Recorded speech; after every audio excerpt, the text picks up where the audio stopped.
The only question that remains this evening is what you're gonna do. Don't wake up 5 years from now and wish you'd changed your life. Go home this week and start.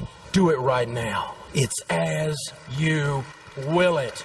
いきなりですがコロナに感染してしまって声が出しづらいので今回は資産形成に関するプレゼンを紹介します。日本ではあまり知られていませんが資産形成で確実に成功するためのプロセスとして非常に心に響く内容ですので自分なりに咀嚼しながら理解していただきたいと思います。タイトルはゼロから億万長者になる7つの秘密としていますが特に後半の部分はお金持ちになるというマインドセットを深く考えさせられる内容になっています。それではどうぞ。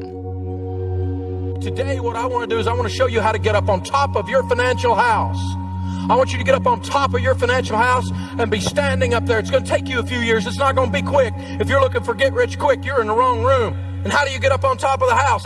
In Tennessee, if we want to get up on top of the house, we use this thing called a ladder. And ladders have steps. And they have rules about the steps. If you get up the ladder and it starts moving, and you steady the ladder and you do it again, you repeat the steps. But you take the steps slow and gradual. You don't skip steps. Because otherwise you'd be hanging upside down with your leg broke. Your neighbor would be laughing at you. No step skipping. Be willing to come back down to solid ground and repeat the process. These are the rules of using a ladder. Around our place, we call these ladders, these steps, baby steps. And you don't do baby step 4 until you've done baby step 1. There's a process here. And there's a reason, because you have to lay a solid foundation. If you're going to build a house, you don't bring the trim carpenter in, start tacking up the crown mold if you hadn't done the drywall and built the house on top of the foundation. You start with the foundation and you build up from there. Baby step 1, we're going to start with, before we do anything else, $1,000 baby starter emergency fund. It's only $1,000 and I want you to get $1,000 as fast as you possibly can to start that. So that's not your emergency fund, that's your starter emergency fund. I want you to get 10 Benjamin Franklins, baby, right quick, right now, fast. This is the easiest baby step because it's only $1,000. And it's the one you'll do the fastest in most cases. This is the hardest baby step because this is the point you decide, am I really going to change my life? Am I really going to buy into this stuff? Am I really going to do something that other people are doing? Am I really going to engage this process? Or am I going to keep doing it, slopping it up the way I've been doing? I'm going to get serious. I'm going to get focused. This thing is going to change. Because, here's the problem. We don't like change. Human beings don't like change. We tend to do the same thing over and over and over again. Some people work in a job that they've been with 15 years and they hate every day of it, and the only reason they don't change is because they don't like change. Even if we're doing things and they're not working for us, we defend it. We protect and fight for our right to be stupid. We get stuck in our stuff, don't we? We're like a toddler sitting in a poopy diaper. Yeah, I know it smells bad, but it's warm and it's mine. We don't like change. Let me tell you, if you're going to win in this life, you have to learn to embrace change, because the only thing that never changes is we're going to change. Change is a way of life. Embrace it. And you got to embrace it with changing and doing some new stuff with your money. Start with $1,000 in the bank. You got to learn to save money, because nobody does it. Everybody talks about it. Everybody looks at it and goes, uh-huh. And nobody does it. We're walking around with no money. The richest country the world has ever known. And all the money leaves your house every month. You have to make this a philosophical process, a theological process, a spiritual and emotional, a relational and a mathematical process. I'm saving money. I'm sick of being broke. But yeah, I do. I've done your budget. I've been doing budgets for 20 years. I do know about. I know it's tough. I know it's hard. So's being broke. So what we're starting here is the first step of savings. It's the emergency fund. Grandma said to save for a rainy day. You better be ready. It's coming. You need to be ready. You need to save money for emergencies. You're an emergency looking for a place to happen. Statistically, it's coming. Get ready. You need to build your emergency fund. Dave, you need to be positive. I'm positive. It's going to rain. Personal finance is 80% behavior. It's only 20% head knowledge. You've got to change what you're doing in order to get a different result. You can't keep doing the same thing over and over again and expect a different result. Baby step 2, the debt snowball. Pay off all of your debt using the debt snowball except your home. We're going to list our debts, smallest to largest. We're going to pay minimum payments on everything but the little one, and we're going to attack the little one with the vengeance. When the payment is gone there, we're going to take that payment and any other money we can squeeze out of our budget in our life, and we're going to attack number two. When number two is gone, we're going to take the payments from 1 and 2 and everything we can squeeze out of our life, we're going to attack number 3. And every time that snowball rolls over, it picks up more snow to where by the time you get to your largest debt except your home, which is typically a student loan or a car payment, isn't. When you get to that student loan or car payment, the average family in America is paying between $1,500 and $2,000 a month in payments not associated with their home. Non-mortgage payments. When you start paying $1,500 or $2,000 a month on a $10,000 car loan or a student loan, that sucker's gone in just a few months. You getting the idea? We pay this off smallest to largest. Well, Dave, would it not be mathematically proper to pay off the highest interest rate first? Yes, it would. We were doing math, we wouldn't have credit card debt. This is about behavior modification. When you go on a diet, it's a good idea to lose weight the first week. That way you will keep doing it, because it's too much work to not eat and to exercise. It makes you grouchy. It does me anyway. Oh, you too, I see. Okay. So, the deal is this. I got to see some results for my pain. You with me? And when I can knock off that little one and knock off that next one and knock off that next one, I'm getting that pump up thing going. I'm going, this is doable.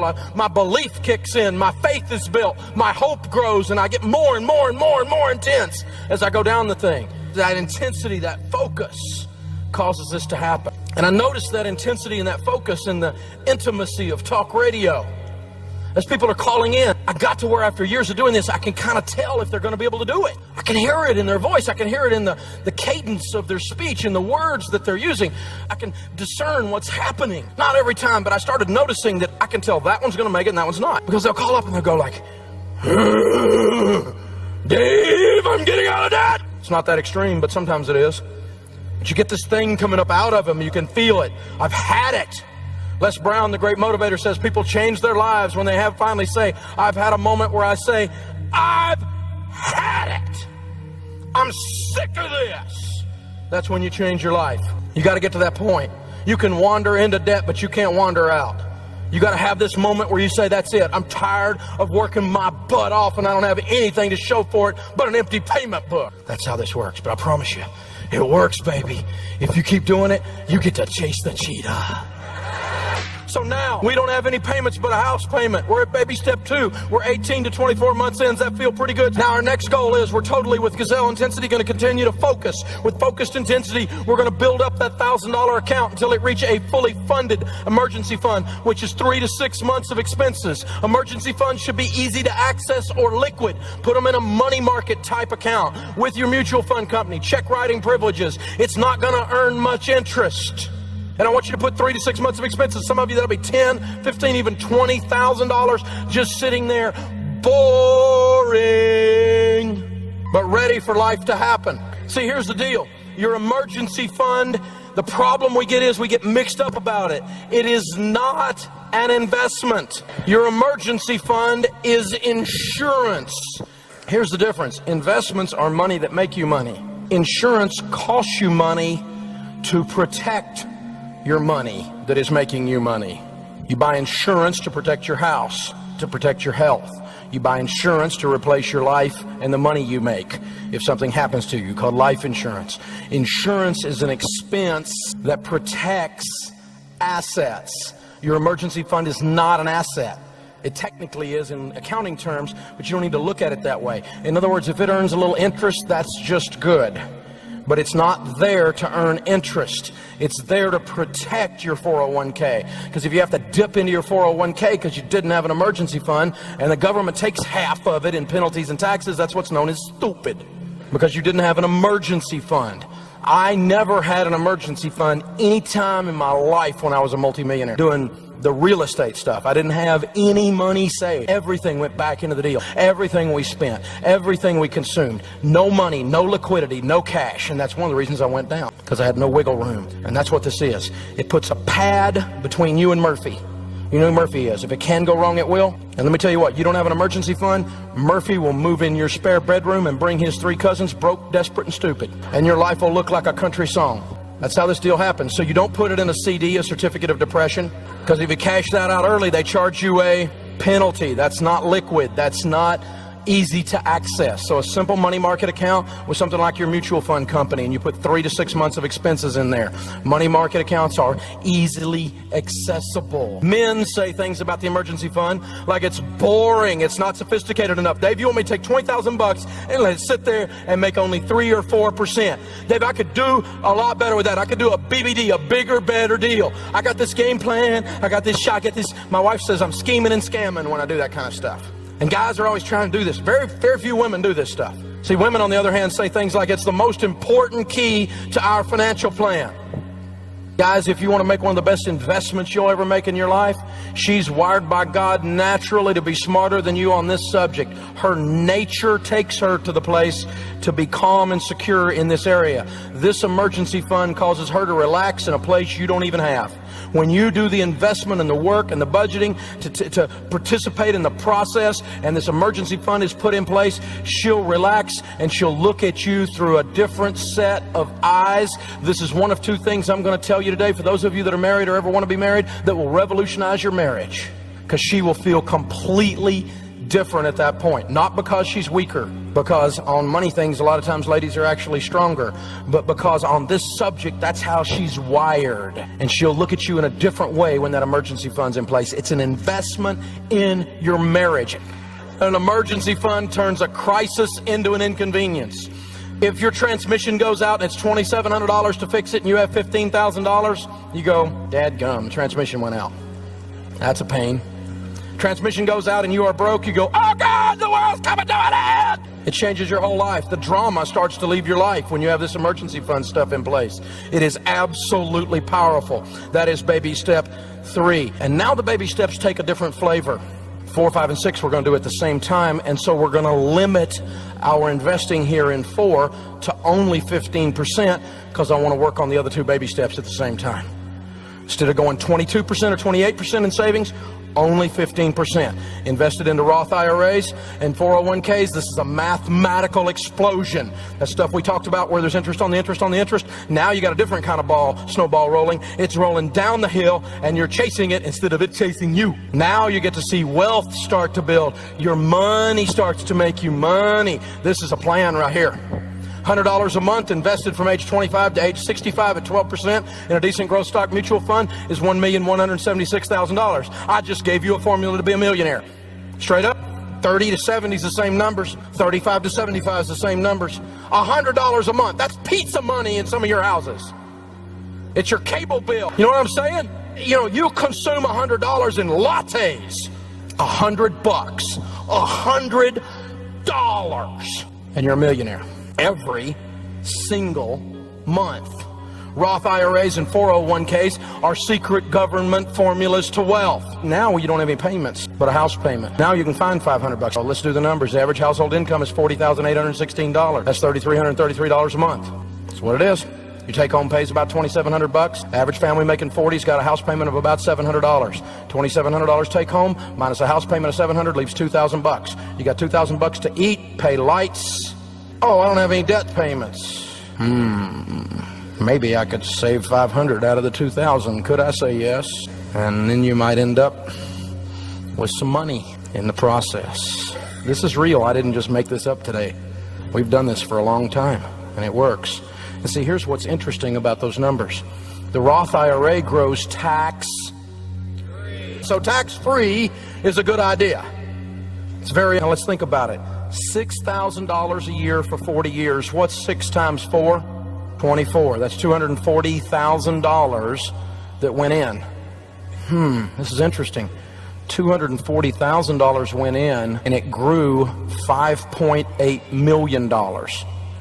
So out of $5,800,000, $5,600,000 of it you didn't put in. Wow, it's all growth. Whole thing is growth. It's the snowball adding snow.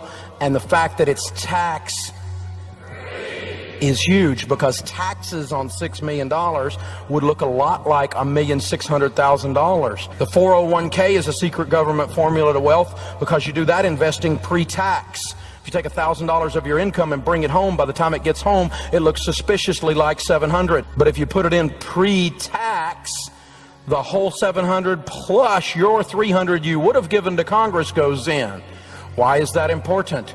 Because $240,000 turns into $5.8 million. So we want as many of these government dollars as we can gather up that would have gone to them earlier. We use them. They do a lot of heavy lifting. So every one of them are multiplied bazillions of times over. So every dollar I can keep in my hand to grow money with pre-tax investing is genius. But the trick is you need to start right now. Ben and Arthur illustrate that fact for us.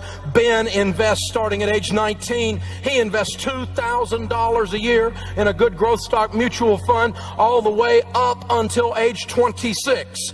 Ben puts in $16,000 for 8 years, $2,000 a year. That's $16,000. At age 27, he quit investing. It's not a trick question. And the money grows and the money grows and the money grows. His brother Arthur wakes up and says, whoa, I've been dumb. I need to catch up. I'm going to start investing $2,000. He starts at age 27. He invests $2,000 a year from age 27 all the way to age 65. He puts $78,000 in and he never catches up. The guy who put in $16,000 beats the guy who put in $78,000 by $700,000. Some of you are going, that's a real neat chart if I was 19. Do you understand? If you gather this information, you put it in your brain and it changes your heart and causes you to handle money differently the rest of your life. This one section right here, this one chart will make you a multimillionaire. I just made you a millionaire if you got this. Let me just tell you, some people say, well, am I too old to save money? Not if you're still sucking wind. Besides that, you can't go backwards. This is your only option. Start where you are and let's go. I'm 52. It's too late, so shoot yourself. I mean, what are you going to do? Let's go from here. Let's go from here. We got to go somewhere with this. I know people that make the most money they ever made in their lives in their 50s. Lots of people never do anything until they're 60. Colonel Sanders never fried any chicken commercially until he was 67 years old. Grandma Moses never painted a painting until she was 84 years old. She did 1,500 works of art. 450 of them she did after age 100. Everything you know Winston Churchill for, he did in his 70s. Everything you know Golden Meir for, she did in her 70s. It's not over till you quit. But with the money thing, it's easier if you start now. Now, we only put 15% of our income into retirement at baby step 4 because I wanted to save some money to start working on the kids' college fund. If you have kids and you want to do a kids' college fund, baby step 5 is where you do it. You don't do the kids' college fund while you're still in debt because you don't have any money. It's all going to payments. You don't use the emergency fund to send the kids to college. That's not an emergency. And by the way, when they go to college, they could learn to do something like WORK. It won't kill them. College funding makes sure the kids are fit too. An educational savings account, the education IRA is what it's nicknamed as. It's the ESA. It's like the Roth IRA for college. It grows tax. You're allowed to put $2,000 a year into this account. You put $2,000 a year into it, it will grow tax-free from 0 to 18. 2 times 18 is $36,000 went in. $36,000 went in, but you'll have about $126,000 in there at 12% when they reach 18, and that means you have somewhere around $90,000 in growth that you pay no taxes on. So do this for your kids' college, the educational savings account and good growth stock mutual funds. Take the time to research the cost of college. You need to think about that when they're little. You need to think about that as they get older. Some of you have kids that are 13, 14 years old right now. You haven't started saving for college, and so you're not going to have enough to pay cash for college. You're not going to have enough to pay cash for some big expensive private school unless you put them deeply in debt. Instead, you could do something like send them to a school you could afford. Oh, there's a thought. But see, we go crazy with the word education. We worship at the altar of the diploma in this culture. Let me tell you what your college degree is worth. Nothing. It's worth nothing. Knowledge that you got on the way to getting that degree, if it is applied in the marketplace, is the only thing that has value. Knowledge is the currency of this millennium. Knowledge is important. Continual learning is important. It's not over when you leave college. You need to read and do some other things and continually get better, like you're doing in here today. Continual learning is the only way you're going to win. Teach your kids that. Think about what you're getting for what you're spending. I'm happy for you if you graduated from Wharton or Harvard or Yale. I am not putting those schools down. I'm not putting down Vanderbilt. But let me tell you what, if you're going to go there, you better be ready to pay for it. And if you're telling me it's worth going $100,000 in debt to there, I can economically prove to you you're an idiot. The average college student is graduating right now with $27,900 in student loan debt. This is crazy. And another $6,000 in credit card debt, by the way. First rule of college, pay cash. Now we're sailing. We've got the retirement going. We got the emergency fund in place. We're doing the kids' college into the educational savings account. Now every other dollar above that we get coming in, put it on the house. Pay off the house, pay off the house, pay off the house, pay off the house. Think about it. What could you do if you had no payments? I mean, if you just take a house payment, put that puppy into a mutual fund every month, you know how quick that's $1 million? Really quick. You've been looking at these numbers all day long. You're beginning to see how this stuff works. I mean, what could you do if you had no payments? You'd have control of your most powerful wealth building tool, which is your income. That's the muscle of your ability to build things. It's that simple.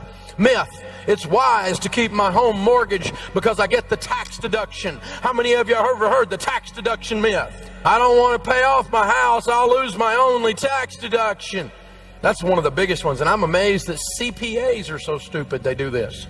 Really? I've got a degree in finance. Take a tax deduction if you have one. For goodness sakes, don't send too much money to Washington.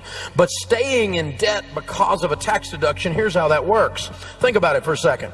If you had a $200,000 mortgage at a 5% interest, that means the interest that you paid that year would be 5% of $200,000, which is $10,000. If you do that, and you make $70,000 a year, and you have a $10,000 tax deduction, and you make 70, you don't pay taxes on 70 if you have a $10,000 tax deduction, you pay taxes on 60. If that's the case, you're in a 25% tax bracket.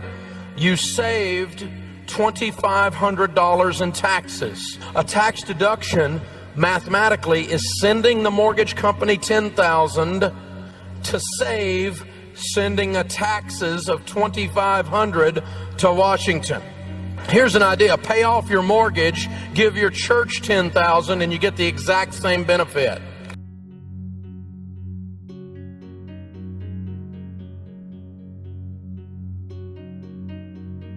Myth. It's wise to borrow all I can on my home because I can invest it and make more on the investment. If I borrow money at 6.5% and I put it in a good mutual fund making 12, Dave, am I not making a 5.5% spread? The answer is no, because your little formula is naive. Out here in the real world where we all live, if you make 12, you're going to pay taxes on it, and your after-tax yield is 9.4. And out here in the real world, if you're smart, you don't compare zero-risk investments, apples to apples, with risky investments. Myth. I'll take out a 30-year mortgage and I promise to pay it like a 15. You're lying to yourself. The truth is, no one does. Something will go wrong. It will rain every month. So here's the deal with the house. Only buy a home after baby step 3. You're debt-free, you have the emergency fund. I recommend paying cash. What? You're crazy. It's hard. I don't borrow money. There is nothing on the planet I want bad enough to go back into debt, ever. The borrower is slave to the lender. I got that, okay? I got it all the way to the soles of my feet. I don't even want to have anything to do with a bank unless I'm buying it. That's simple. But if you're going to go get a house, never take out more than a 15-year mortgage, and never take out more than a 15-year mortgage where your payment on a fixed rate is more than a fourth of your take-home pay. You're buying too much house. And if some rip-off loan shark, subprime, greedy banker is going to stick you with a prepayment penalty, with an adjustable rate mortgage, with an interest-only mortgage, with a balloon payment, with an above market interest rate, just because if I get a house, my life will be good, back off. You're not ready to buy yet. Do not be conformed to this world, but be transformed. How are we transformed? By the renewing of our minds. Transformed. Have a total money makeover. People don't get the best use of their money and or have money problems for two basic reasons. Number one is ignorance. Don't get mad at me. I'm ignorant about some things. You don't want me doing brain surgery on you or fixing your car. In either case, there'll be parts left over. Ignorance is not lack of intelligence. Ignorance is lack of know-how. I don't know how to do those things. I'm an intelligent guy, but I don't know how to do those things. You can do that. You can hire people to do brain surgery. You can hire them to work on your car, and I highly recommend it in both cases. But don't hire them to manage your money. You need to learn how to do this stuff. You can bring CPAs in to teach you. You can bring in an investment guy in the mutual funds to help you, a real estate gal over here, a good mortgage broker over here, an insurance person to teach you. But they all need to have the heart of a teacher, because all you're looking for is counsel. You're not looking for a babysitter. You're not looking for a daddy or a mommy, because it's your job to manage your life. In the multitude of counselors, there's safety. You gather the information, but you make your decisions.